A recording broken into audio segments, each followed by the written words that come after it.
adalah sebuah kombinasi plasma dari sel-sel yang beredar dalam darah.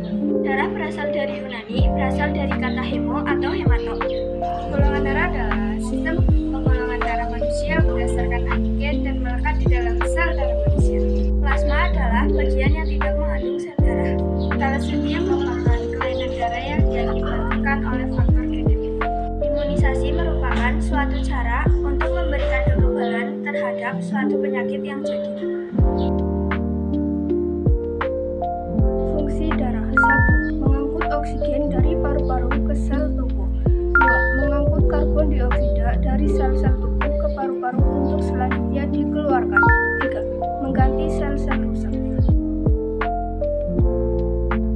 Donor darah adalah kegiatan menyumbang darah untuk tujuan transfusi darah.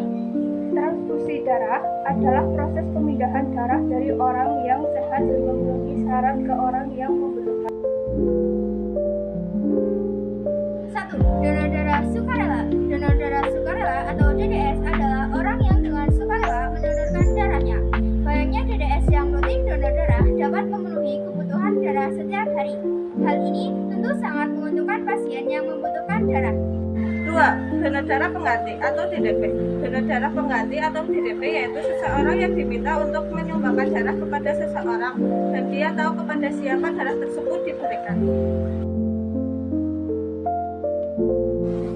Syarat donor darah diantaranya adalah laki-laki atau wanita berusia 18 sampai 60 tahun, sehat jasmani dan rohani menurut pemeriksaan dokter, berat badan minimal 45 kg, kadar hemoglobin minimal 12,5 gram desiliter, tekanan darah sistolik 100 sampai 180 mm air raksa dan distolik 50 sampai 100 mm air raksa. Tidak menderita penyakit beresiko tinggi seperti HIV atau AIDS, hepatitis, sifilis, jantung, hati, ginjal, paru-paru, kanker, dan penyakit kulit kronis. Bagi wanita yang sedang haid, hamil, atau menyusui tidak diperbolehkan untuk mendonorkan darahnya.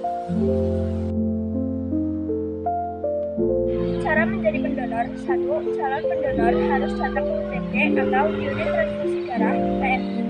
2. Calon donor mengisi formulir donor darah yang berisi identitas dan riwayat kesehatan.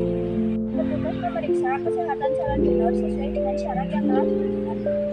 Yang keempat, asisten transfusi darah atau ATD yang terampil dan berpengalaman akan mengambil darah calon donor sehingga pengambilan darah dapat berlangsung dengan cepat, lebih dari 10 menit. Calon donor mendapatkan kartu tanda anggota donor darah sebagai bukti bahwa pemilik telah mendonorkan darahnya. 1. Mendapatkan kepuasan batin karena darah yang disumbangkan dapat menyelamatkan jiwa seseorang yang membutuhkan. 2. Kesehatan kita akan terpantau karena kondisi kesehatan tubuh kita akan diperiksa secara teratur. 3. Membuat tubuh kita semakin sehat. Sebab dengan kita mendonorkan darah, tubuh kita akan memproduksi darah yang baru. 4. Dapat bergabung dengan organisasi PNI dengan tujuan untuk menambahkan relasi antar teman dan berperan di kegiatan sosial lainnya, akan meningkatkan nilai-nilai kesetiakawanan dan kepedulian sosial.